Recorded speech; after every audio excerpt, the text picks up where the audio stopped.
लोकसभा चुनाव नजदीक है तो यूपी की सियासत की बात ना हो तो फिर चुनाव अधूरा सा लगता है। जैसा कि हम सभी जानते हैं कि दिल्ली की गद्दी का रास्ता उत्तर प्रदेश से ही साफ होता है और उत्तर प्रदेश की राजनीति का छवि बाहुबलियों की राजनीति से बनकर अक्सर देखी जाती है। ऐसे में जहां मुख्तार अंसारी हो, अतीक अहमद हो या राजा भैया, ब्रजेश सिंह या विजय मिश्रा, ये सभी बाहुबली ऐसे नेता हैं जिनकी राजनीतिक छवि उत्तर प्रदेश में कुछ अलग ही मंच पर नजर आती है।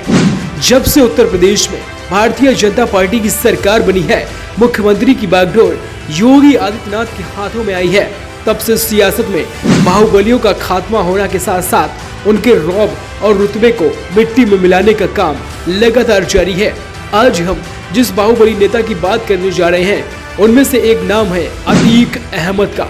हम सभी जानते हैं कि अतीक अहमद और उसके भाई अशरफ को गोली मारकर हत्या कर दी गई और उसे मौत के घाट उतार दिया गया था। लेकिन अब बात आती है लोकसभा चुनाव की, तो ऐसे में अतीक अहमद की विरासत का आखिर कौन संभालेगा जिम्मा, सवाल उठता है। इस बीच दोनों बेटों का नाम आता है, एक उमर, दूसरा अली। सवाल उठता है कि आखिर इलाहाबाद की पश्चिमी सीट पर अब चुनाव मैदान में कौन उतरेगा। लेकिन इस बीच अतीक के दोनों बेटों उमर और अली की अगर बात की जाए तो अभी हाल फिलहाल वह दोनों जेल में बंद है। आखिर अतीक का वारिस अब कौन बनेगा? अतीक के बड़े बेटे उमर के पास थोड़ा राजनीतिक अनुभव तो है, लेकिन दूसरा बेटा अली राजनीतिक रूप से थोड़ा कच्चा जरूर है, लेकिन वह राजनीति में सक्रिय है और इसके साथ साथ मुसलमानों में एक अच्छा युवा नेता के रूप में उसे मानते भी हैं। अतीक के सभी 5 बच्चों में से उमर पढ़ाई में सबसे अच्छा था। उमर की पढ़ाई के दौरान कभी भी कहीं कोई विवाद में नाम नहीं आता था, न तो उमर अपने पिता के नाम का इस्तेमाल करके लोगों पर रौब झाड़ता था। एक बार उमर के कॉलेज में स्पोर्ट्स कंपटीशन चल रहा था और उस दौरान अली अपने क्लास को रिप्रेजेंट कर रहा था। जब अली की टीम मैच के दौरान हारी तो सामने वाली टीम के खिलाड़ियों की जमकर पिटाई कर दी। उसके बाद मामला पुलिस तक पहुंचा तो स्कूल प्रशासन ने अली और असद के साथ साथ उमर का भी नाम दे दिया। उमर उसके बाद अपने प्रिंसिपल क्लास पर आता है और कहता है कि फादर, मैं इस विवाद में नहीं था, मैं स्कूल में जरूर था लेकिन विवाद से मेरा कोई नाता नहीं है। उसके बाद पुलिस की इन्वेस्टिगेशन शुरू होती है और उमर का नाम विवाद में नहीं आता है। उमर के जानने वाले लोग भी यह बताते हैं कि उमर ने कभी किसी से कोई ऊंची आवाज में बात नहीं की है, अपने पिता के रुतबे का रौब नहीं दिखाया। उमर को महंगी गाड़ी, महंगी चीजों का शौक जरूर है। उसे महंगी गाड़ियों का शौक इतना है कि वह उन गाड़ियों से ही चलता था। उसके पिता ने उसके सारे शौक पूरे भी किए। उसके काफिले में महंगी महंगी गाड़ियां हवा भरती हुई नजर आती हैं और जब कभी ये दावत में जाते थे तो 4 राइफलधारी उनकी सुरक्षा में जाते थे और लगभग 40 से 50 लोग उस दावत में पहुंच जाते थे। फिलहाल इसके बाद अतीक की एक बात खास थी कि वह अपने बेटों को कभी गाड़ी चलाने नहीं देता था। बेटों के साथ हमेशा ड्राइवर को वह गाड़ी से भेजता था। अपने बच्चों को राजनीतिक शिक्षा देता था, जबकि उसकी पत्नी शाइस्ता पढ़ाई की जिम्मेदारी बच्चों की संभाल रखी थी। इसके साथ ही अपने बच्चों को वह अवैध कामों की भी जानकारी देता था।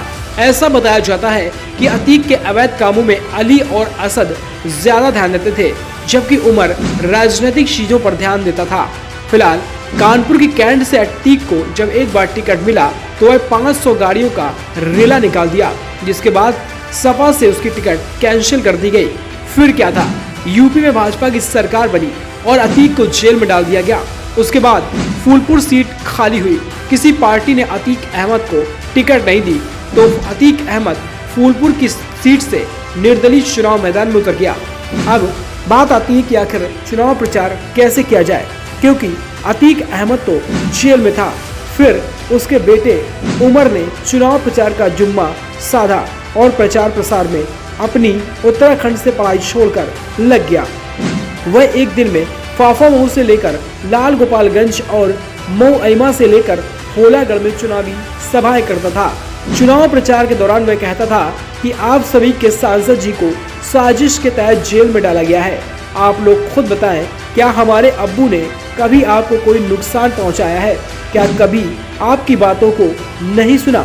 बातें ऐसी होती थी कि जनता खूब जमकर तालियां गड़गड़ाती थी, लेकिन नतीजा यह हुआ कि फूलपुर से समाजवादी पार्टी का प्रत्याशी चुनाव जीत गया और अतीक को चुनाव में महज 15,855 ही वोट मिले। 2017 से 2021 आ गया, लेकिन अतीक अभी तक जेल में ही बंद था। उसके बाद उसकी राजनीतिक जमीन को खोजते हुए अतीक की पत्नी शाइस्ता परवीन ने असदुद्दीन ओवैसी की पार्टी का हाथ थामा और जमकर प्रचार प्रसार शुरू कर दिया।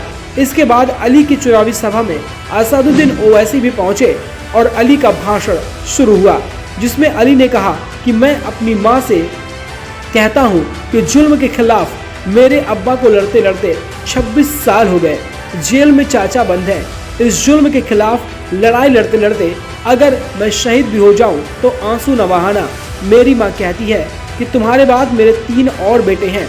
अपना आंचल फाड़कर परचम लहराऊंगी, किसी के सामने सर नहीं झुकाऊंगी।